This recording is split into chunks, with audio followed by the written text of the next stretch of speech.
Құрметті Маңғыстау облысының тұрғындары мен қонақтары, әріптесім айтып кеткендей, қызылша мен көкжөтел өте жұқпалы вирустық инфекциялар көбінесе балалардың арасында кездеседі.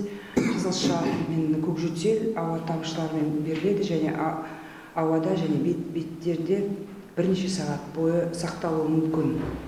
Енді осы кезеңде байқап отырық, сараптама жасап, бізде құрт өсіп кетіп отыр. Қызылша мен көкжөтел ауруының тіркелуі 22 жылы 1 жастағы балалардың арасында қызылшаға қарсы 95% бала егілген, яғни 18344 бала 1 жастағы балалар екпе жүргізілген. 6 жастағы балаларға ауылда 96-да 6% құрады, 16623 бала егілген. 17 шілдеге орай қызылша 45 күдікті жағдай тіркелген, оның 27-сі расталған. Сонымен қатар басқа жақтан, басқа қалалардан келген аурулармен байланыс жоқ, басқаша айтқанда завозной случай жоқ. Бәрі осы Маңғыстау облысының тұрғындарының арасында. Жас ерекшеліктер болса, 1 жасқа дейін 5 бала, 1 мен 14 жас аралығында 21 бала, 19 жастан жоғары 1 бала. Оның ішінде сараптама жүргізген екпемен қамтылуы 3 бала екпесін толықтай алған, 11 бала екпе алудан бас тартқан, екпе алу жасында жетпеген 5 бала, бір жағдай белгісіз жағдай, неизвестный статус дейміз. Бүгінгі таңда облысымызда 8240 доза қызылшаға қарсы екпе бар. Алдағы уақытта тағы да қосымша екпелер шартқа сәйкес облысымызға жеткізіледі. Сонымен қатар бүткіл бастапқы медициналық санитарлық көмекте приемочный кабинеттер жұмыс жасап тұр. Келіп, балаларыңызға екпе алуыңызға болады. Жаңағы айтқандай, әріптесім министрдің бұйрығына сәйкес балабақшаға екпе алмаған бала қабылдамайтын болады. Себебі бізде иммунная прослойка болу керек. 90% бала екпе алатын болса, балабақшада сонда ғана тек қана группаға рұқсат беріледі. Сонымен қатар қызылшаның белгілері 40 градусқа дейін дене қызуы көтеріледі, тұмау, көздің қызару, ауыздың шырышты қабатында ұсақ дақтар пайда болады.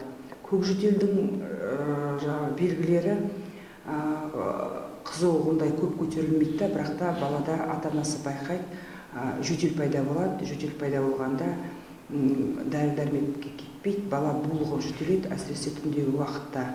Сонымен қатар көкжөтел деген кішкентай 1 жасқа дейін толмаған балаларды пайда болады. Алдын алу шараларының бірі вакцинация. Айтып кетейік, ол тек қана вакцинация. Содан кейін қазіргі маусым кезінде көп арақашықты сақтау, осындай көп адам шоғырланған жерге бармауға кеңес береміз. Дабыл соғамыз. Себебі қызылша ауруы, асқынулы бар, соқырлық, энцефалит, ауыр диарея, рак инфекциясы, пневмония, жүрек ақауына алып келеді. Әсіресе мына аурулар айтып кеткен көкжөтел мен қызылша кішкентай балдарға тиісті аурулар болғасын.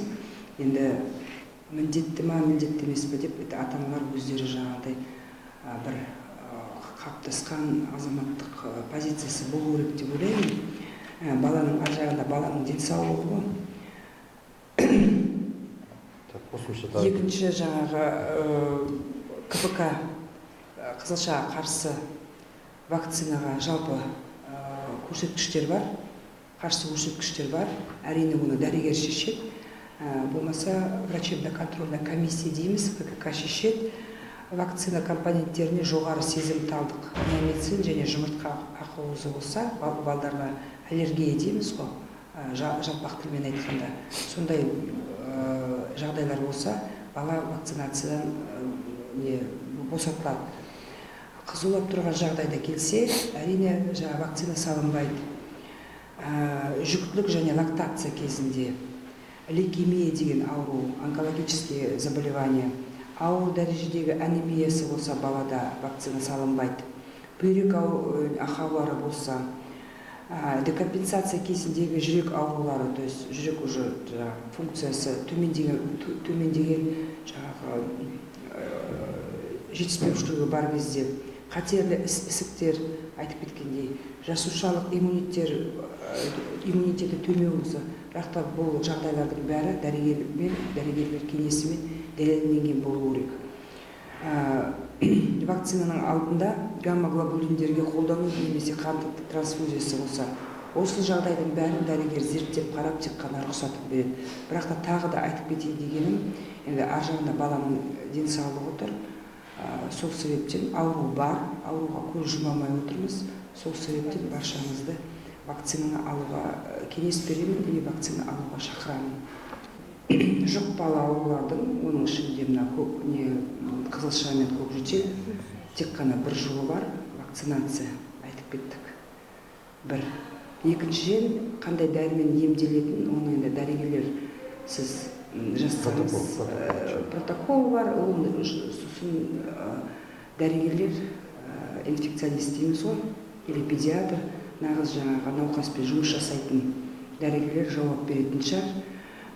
Беруге тиісті, сіз бір желіге жазсаңыз, Маңғыстау облыстық денсаулық сақтау басқармасын бекітіп жазсаңыз жауап береді.